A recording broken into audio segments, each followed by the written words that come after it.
Assalamualaikum warahmatullahi wabarakatuh. Kenalkan, saya Dr. Saya akan memaparkan pemahaman saya terkait dengan identitas dan entitas Pancasila dalam proses pembelajaran. Hal yang menjadi fokus pada topik kali ini adalah: pertama, relevansi Pancasila sebagai entitas dan identitas bangsa Indonesia dan perwujudan profil pelajar Pancasila pada pendidikan yang berpihak kepada peserta didik dalam pendidikan abad ke-21. Kedua, penerapan profil pelajar Pancasila pada pendidikan abad 21. Baik, yang pertama akan kita bahas adalah Pancasila sebagai identitas dan entitas. Jadi di sini kita mengetahui bahwa Pancasila itu merupakan bagian atau karakteristik yang tentunya dimiliki oleh para peserta didik. Dikarenakan ini menjadi karakteristik, maka hal itu secara tidak langsung akan mempengaruhi cara bagaimana para peserta didik itu belajar. Maka dari itu, sebagai seorang guru, Pancasila ini bisa dijadikan sebagai acuan dalam membuat modul. Dalam merancang modul, maka nilai-nilai Pancasila atau nilai-nilai profil pelajar Pancasila ini harus terkandung di dalam modul dan diterapkan dalam proses pembelajaran. Karena hal ini berkaitan dengan identitas yang dimiliki oleh para peserta didik dan identitas yang ingin dikembangkan oleh guru melalui penerapan profil pelajar Pancasila. Selain itu, dikarenakan kebutuhan para peserta didik yang sangat beragam, maka guru seharusnya bisa mengakomodir bagaimana kebutuhan tiap-tiap peserta didik yang mereka miliki, dan hal ini juga nantinya akan berkaitan dengan identitas yang mereka miliki, yaitu Pancasila dalam diri mereka masing-masing. Terkait dengan perkembangan zaman atau pendidikan abad 21, maka guru juga harus memperhatikan kodrat zaman yang dimiliki oleh para peserta didik. Seperti yang kita ketahui bahwa pada abad ke-21, para peserta didik sudah sangat akrab dengan perkembangan teknologi. Maka dalam proses pembelajaran pun, guru harus melibatkan teknologi selama proses pembelajaran berlangsung. Dan hal ini juga harus terkandung atau terpapar di dalam modul yang telah dirancang oleh guru. Dengan hal itu, maka Pancasila ini yang nantinya juga diharapkan perkembangan dari profil pelajar Pancasila bisa dikembangkan oleh guru melalui modul yang telah dirancang dan proses pembelajaran yang telah berlangsung. Selanjutnya adalah hal yang berkaitan dengan bagaimana cara penerapan profil pelajar Pancasila dalam pendidikan abad 21.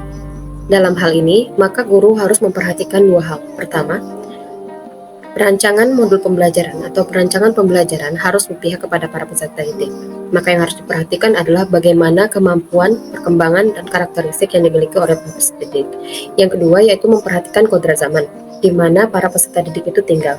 Nah, hal inilah yang berkaitan dengan penggunaan teknologi dalam proses pembelajaran. Maka ada beberapa hal yang bisa dilakukan oleh para guru untuk menerapkan profil pelajar Pancasila dalam pendidikan abad ke-21.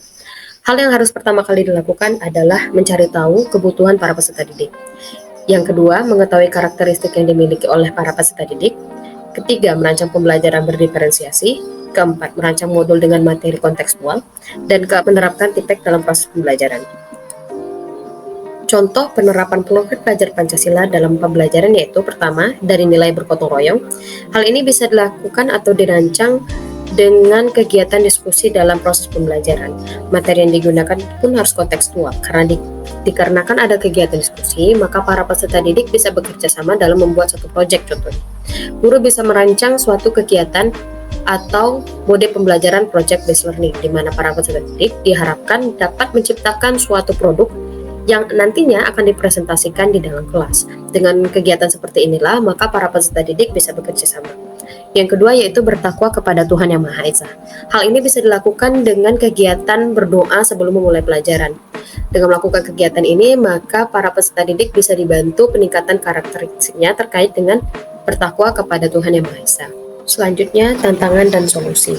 Tantangan yang mungkin akan ditemui dalam penerapan profil pelajar Pancasila dalam pembelajaran adalah menentukan materi kontekstual yang sesuai dengan kebutuhan dan kemampuan para peserta didik.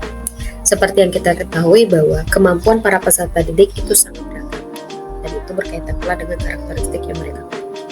Maka dalam merancang modul dan memilih materi, maka akan disesuaikan atau berpihak kepada karakteristik yang mereka miliki. Hal inilah nantinya yang akan membuat guru akan bekerja lebih keras dalam penentuan materi, khususnya pada materi kontekstual. Solusi yang bisa ditawarkan adalah dengan melakukan asesmen diagnostik dan kemudian merancang pembelajaran yang berdiferensiasi. Asesmen diagnostik inilah yang nantinya akan membantu guru dalam mendapatkan informasi terkait kemampuan awal yang dimiliki oleh para peserta didik, termasuk karakteristik dan kebutuhan yang mereka miliki. Saya rasa sekian pemaparan pemahaman yang telah saya lakukan. Kesalahan dan kekurangan, saya mohon maaf. Sekian dan terima kasih.